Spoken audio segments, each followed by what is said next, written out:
Des enfants perdus de la République essaient de vous faire croire que non. En fait, la situation du pays est en train de s'empirer sous le président Ibrahim Traoré. Mais tout Burkinabé conscient qui n'est pas né hier ou bien qui n'est pas né en 2015, c'est que cette situation du Burkina Faso n'a pas commencé sous le président Ibrahim Traoré. C'est la conséquence de beaucoup d'autres facteurs. Ibrahim Traoré est arrivé au pouvoir parce que ceux qui étaient censés assurer la sécurité du peuple burkinabé n'ont jamais réussi à assurer la sécurité de notre peuple. Ils n'ont jamais accompli leurs devoirs. Moi, mon village, qui est Falaguntou, était partiellement occupé par les terroristes sourds. Et c'est sous Damiba même que le premier chef VDP, Karimoun, que je connaissais très bien, quelqu'un que j'ai côtoyé, est tombé. C'est sous la présence de Damiba que Falaguntou a été totalement occupé par les VDP et comment dirais-je, les terroristes. Et c'est sous le président Ibrahim Traoré que Falaguntou a été libéré. C'est juste un exemple. Parmi tant d'autres exemples, nous sommes en train de progresser, mais doucement. Le temps qu'il faut pour guérir un mal de 60 ans, ce n'est pas une année ou 2 années.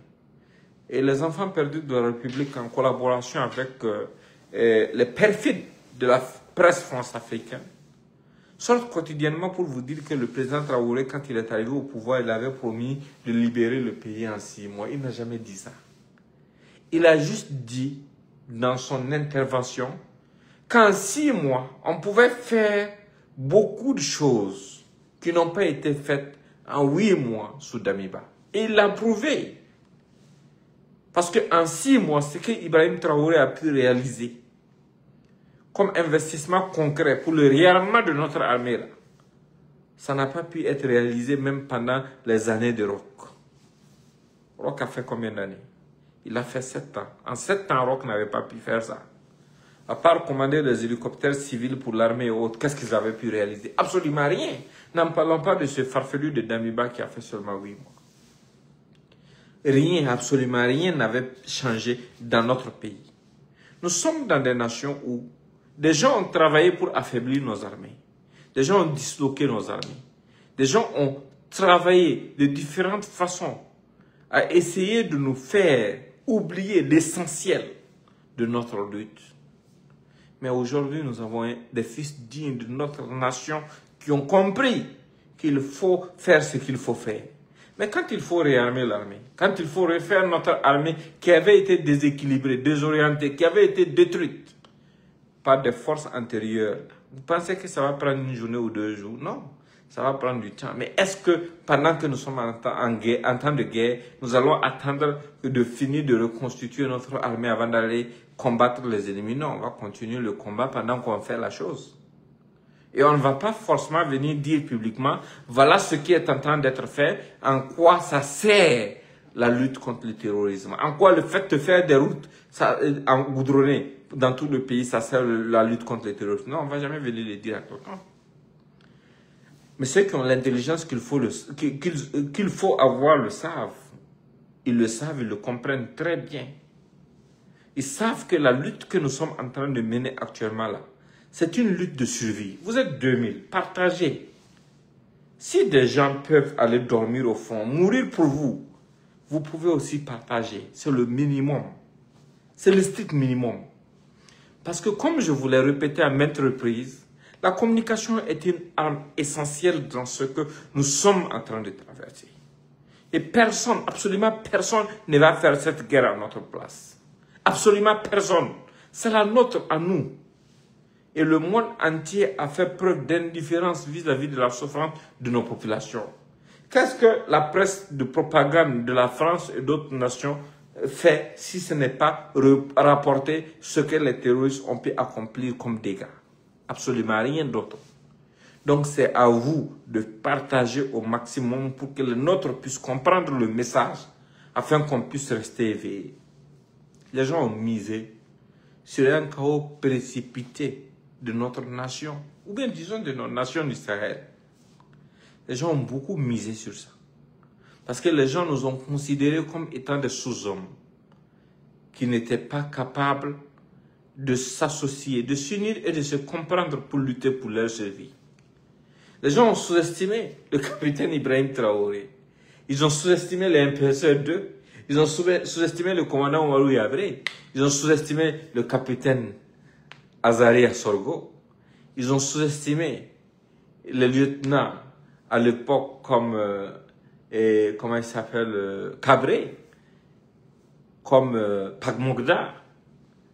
Ils ont sous-estimé les capitaines comme le capitaine Da. Ils ont sous-estimé les capitaines comme le capitaine Ouattao.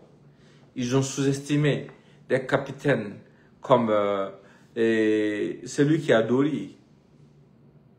Mais pourquoi? Parce que pour eux, nous sommes une nation qui n'a pas pleine conscience de ce qu'elle traverse. Mais les gens ont compris les enjeux. Les gens savent ce que nous sommes en train de traverser. Les gens savent qu'il n'y a pas de pitié dans cette affaire. Personne ne va avoir pitié de nous. Pleurnicher durant tout le temps ne va jamais nous sauver. Minimiser notre armée au profit de l'ennemi ne va jamais nous sauver. La seule chose qui peut nous sauver, c'est de faire front, de faire face à ce qui nous arrive. Et c'est ce que nos hommes font. C'est ce que nos braves font. Et nous sommes vraiment fiers d'eux. Nous sommes fiers d'eux et nous allons continuer d'être fiers d'eux. Pourquoi? Parce qu'ils ont montré l'exemple. Des gens tombent, d'autres personnes à côté prennent les armes pour aller les défendre. Et vous avez remarqué, vous, famille du Burkina Faso, famille de nos braves forces de défense et de sécurité qui tombent pour notre nation. À chaque fois que nous avons des pertes, les enfants perdus de la République se coalisent pour dire que non, on a eu des pertes, mais il n'y a pas eu de larmes. Mais ils ne condamnent jamais ceux qui ont causé ces pertes. S'il y a des pertes dans nos rangs là, ça veut dire que ce sont des gens qui sont venus assassiner les nôtres. Mais pourquoi ces gens ne condamnent jamais ceux qui sont venus assassiner les nôtres? Pourquoi ils ne les dénoncent pas? Pourquoi ils ne se prononcent pas contre eux? Mais au contraire, ça nous il parle comme si pleurer est un devoir pour la nation si des gens sont lâchement assassinés par d'autres gens qu'eux soutiennent. Et dès que ces mêmes terroristes qui ont assassiné les nôtres là, publient des éléments, ces mêmes petits farfelus, ces mêmes enfants perdus dans la République se lèvent et relaient ce que les terroristes publient, comme si c'était la preuve de la faiblesse de notre nation. Et il y a des gens parmi nous, dans nos nations, qui continuent de suivre ces gens. Mais c'est lamentable et pitoyable. C'est lamentable et pitoyable. Nous sommes dans une lutte de survie. Il n'y a pas d'observateur dans cette lutte. Tout le monde est concerné par ça. Ceux qui ont accepté d'aller donner leur poitrine, là, ce n'est pas parce qu'ils n'avaient pas envie de vivre, non. Au contraire, c'est parce qu'ils croient tellement dans le drapeau qu'ils pensent que leur sacrifice vaut le coup pour que les autres Burkinabés puissent vivre. C'est ce qu'il faut savoir. Continuez de partager, s'il vous plaît. Vous êtes 2000. Partagez au maximum pour que le maximum de personnes puissent être là. Pour que les gens puissent comprendre contre quoi nous sommes en train de nous battre et pourquoi nous sommes en train de nous battre. Et les mêmes enfants perdus de la République utilisent des rhétoriques du genre: tout l'armement qui est importé au Burkina Faso, c'est au profit de la sécurité du président Ibrahim Traoré. On dit d'accord, nous avons compris. Mais quand les terroristes font leur propagande et montrent des armements pour dire qu'ils ont pris ça auprès de nos hommes, ce sont les mêmes enfants perdus de la République qui sortent pour vous dire: vous voyez, les hommes fuient laisser les armes.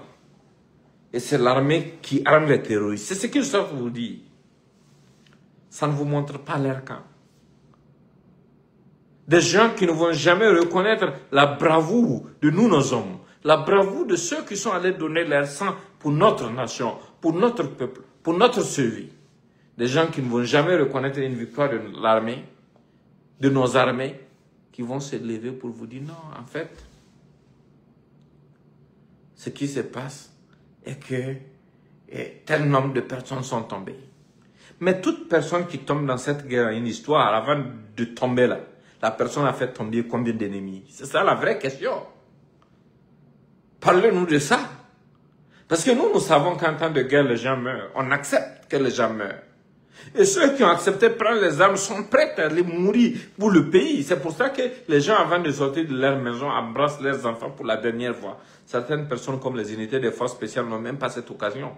Mais les gens acceptent, les gens sortent de leur lit des malades pour prendre l'hélicoptère, pour qu'on les largue quelque part afin d'aller combattre l'ennemi, sans savoir qu'ils vont potentiellement revenir. Mais ils acceptent le fait. Pour qui? Pour que notre nation puisse survivre. Mais ils ne font pas conforme les gens à la lâcheté, comme ce que les enfants perdus de la République essaient de faire. Ces enfants perdus de la République, ce sont eux qui tiennent des discours du genre « Non, un soldat qui a pu fuir, qui est vivant, peut toujours être réutilisé pour faire quoi ?» Un soldat, c'est quelqu'un qui est prêt à combattre jusqu'à sa dernière goutte de sang face à l'ennemi pour la survie de sa nation et pour ses principes. Un soldat qui fuit n'est plus un soldat. Mais les enfants perdus de la République, vous les voyez dans les discours, encouragent nos hommes à fuir. Pourquoi? Pour que les terroristes puissent prendre les positions, faire leurs vidéos de propagande que ces mêmes enfants perdus de la République vont diffuser, montrer à vos femmes et à vos familles pour dire que vous avez fui. Mais où est la dignité? Où est l'honneur dans ça? Nous sommes dans une guerre. Nous sommes dans une guerre et cette guerre, personne ne va la mener à notre place. Ceux qui sont en face de nous ne sont pas plus courageux que nous, ils ne sont pas plus forts que nous. Non. Au contraire, c'est nous qui avons de notre côté l'usage de la violence, de la force légitime. C'est nous qui avons de notre côté l'État. C'est notre armée qui a de son côté l'État. C'est nous qui avons des moyens aériens. C'est nous qui avons tout ce qu'il faut. Il faut se dire une chose. Quel que soit le nombre par lequel l'ennemi va se présenter devant nous, on doit se battre jusqu'à la dernière goutte de sang. Certaines personnes utilisent d'autres stratégies perfides pour dire qu'il y a une attaque dans telle localité, aucun moyen aérien n'est intervenu. Mais écoutez, l'ennemi ne vient pas avec des moyens aériens, non. Au-delà de ça, les moyens aériens interviennent dans des conditions précises. Je ne vais pas rentrer dans des détails, je ne suis pas militaire et je ne vais pas mélanger les choses. Mais je suis un patriote qui aime ma patrie et qui est conscient d'une chose, qui est conscient que notre armée et nos VDP peuvent vaincre n'importe quelle menace. Et c'est dans ce sens que je vais parler et je vais me limiter exclusivement à ça. Et je vais le répéter à maintes reprises s'il le faut, pour que les uns et les autres puissent le comprendre. Personne ne va mener ce combat à notre place. Personne ne va mener ce combat à notre place. C'est notre combat à nous. C'est le combat de notre peuple. Et ceux qui sont en train de venir, qui ont l'audace de venir attaquer nos hommes, qui sont formés, entraînés et armés pour défendre la nation, ils le font parce qu'ils ont l'espoir de pouvoir démoraliser les gens. Et quand tu tournes le dos, tu seras la première victime de ces gens. Ça, il faut se le dire. Notre obligation envers nos familles, c'est de tenir, c'est de nous battre jusqu'au bout. Parce que ceux qui sont sortis aller en bourse pour se battre là, c'est pour pouvoir éviter que ce qui se passe en bourse là vienne trouver leur famille en ville. Mais si tu fuis ce qui se passe en bourse, ça va venir trouver ta famille en ville. Pas toi seul, hein. Ta famille, ta femme, tes enfants et autres, ça va venir les trouver en ville. Ça, il faut le savoir clairement. Donc c'est pour cette raison que nous devons nous mettre au sérieux et combattre sérieusement de la même façon que nos unités BI, les forces spéciales, les volontaires pour la défense de la patrie, les agents des eaux et forêts, les gendarmes et autres sont en train de mener ce combat au nom de notre nation. Parce qu'aujourd'hui, nous avons pu réaliser notre plein potentiel. Nous avons pu mettre hors de notre pays des forces étrangères qui nous étaient inutiles, qui nous épiaient au contraire pour soutenir l'ennemi. Nous avons pu restructurer les choses dans notre nation sous le leadership de notre président Ibrahim Traoré. Les choses ont radicalement changé. On est dans un renouveau. On est dans quelque chose de différent. Nous ne sommes plus à l'époque où les gens commandaient des hélicoptères civils pour notre armée. Non, nous sommes dans une époque où les gens savent consciemment ce qu'il faut faire pour que notre armée puisse réussir et les gens travaillent dans ce sens. Qui savait que les drones existaient sur Europe? Personne.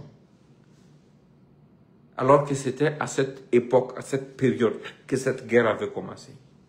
Les gens s'en fichaient. Ce n'était pas du tout leur problème. Mais aujourd'hui, nous avons des jeunes. Les jeunes comme Solgo, les jeunes comme Sombier, les jeunes comme le président Ibrahim Traoré, des jeunes comme Yahabré, des jeunes comme Souaïbou, et plein d'autres jeunes comme Ouattao et autres qui ont sacrifié toute leur jeunesse, leur vie, pour pouvoir donner un souffle nouveau à notre armée. Mais on doit être responsable et accompagné. Et on doit être préparé parce que l'ennemi n'a pas des armées. Et je vous l'ai répété à maintes reprises, on n'a pas fini avec les tentatives de déstabilisation. Et à chaque fois que vous verrez une tentative de déstabilisation au Burkina, que vous entendez un coup de feu, que on vous dit que c'est une mutinerie là, partagez au maximum pour que tout le monde entende ça, s'il vous plaît.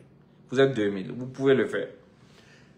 À chaque fois que vous entendrez un coup de feu au Burkina Faso, et on vous dit que c'est une tentative de déstabilisation ou une tentative de mutinerie, il faut savoir que ces gens sont au service de la France et de la Côte d'Ivoire. Ne réfléchissez même pas. Ces gens sont forcément au service de l'ennemi. Donc c'est à vous de savoir l'analyser et d'apporter la réponse appropriée à tout ennemi qui va tenter de nous déstabiliser. C'est ce message que j'avais pour vous ce matin. Portez-vous bien et bonne journée. Et j'avais oublié, et j'ai dit à Alassane Ouattara, son barbier. Les gens pensent que je l'ai insulté. Non, je ne l'ai pas insulté. Il est né d'une mère, je suis né d'une mère. Il n'est pas né 2 fois, je ne suis pas né 2 fois. Mais un de ses farfelus, un de ses soutiens m'a écrit en inbox pour me dire barbier. Et comme par principe, je ne traite pas avec les sous-traitants, moi je renvoie directement la facture au boss pour qui il travaille, qu'il pense soutenir. Tu me dis barbier, je dis Alassane barbier. Tu insultes IB, j'insulte Alassane. Tu insultes la maman de IB, j'insulte la maman de Alassane. La maman de Alassane ne dépasse pas la maman de IB. Alassane ne dépasse pas IB. Moi, je suis comme ça, je fonctionne comme ça. Alassane n'a qu'à aller se faire foutre. Il ne peut rien créer. S'il n'est pas content, il n'a qu'à boire de l'eau bien glacée. Et puis aller maintenant brouter son herbe. Bon, est-ce que les dromadaires broutent l'herbe même? Bon, il n'a qu'à aller laper du sel. S'il lape du sel, ça va aller. Ça va lui donner l'envie de boire beaucoup plus d'eau. Sinon, le reste, moi, je m'en fous. Hein. Je m'en fous complètement. Moi, je m'en fous de la colère d'un dromadaire. Parce que moi, dans mon principe, je suis mort il y a longtemps. On ne meurt pas 2 fois. Je suis mort il y a longtemps. Donc, moi, je m'en fous de ce que quelqu'un peut penser ou qu'il peut potentiellement essayer contre ma personne. De la façon dont Alassane est sacré pour vous, là, c'est de cette façon IB est sacré pour nous. Tu insultes IB, j'insulte Alassane. Tu insultes la maman de IB, j'insulte la maman de Alassane. Ça, il faut que vous le notez très bien. Donc, si un soutien d'Alassane vient insulter nos mamans ou insulter la maman de IB et puis j'insulte la maman d'Alassane, c'est pas nous, c'est son soutien qui l'a insulté. Parce que nous, on renvoie toujours la facture au boss. On ne traite pas avec les sous-traitants. Il n'y a même pas de semblant dans ça. Ceux qui pensent que c'est vulgaire, c'est leur problème.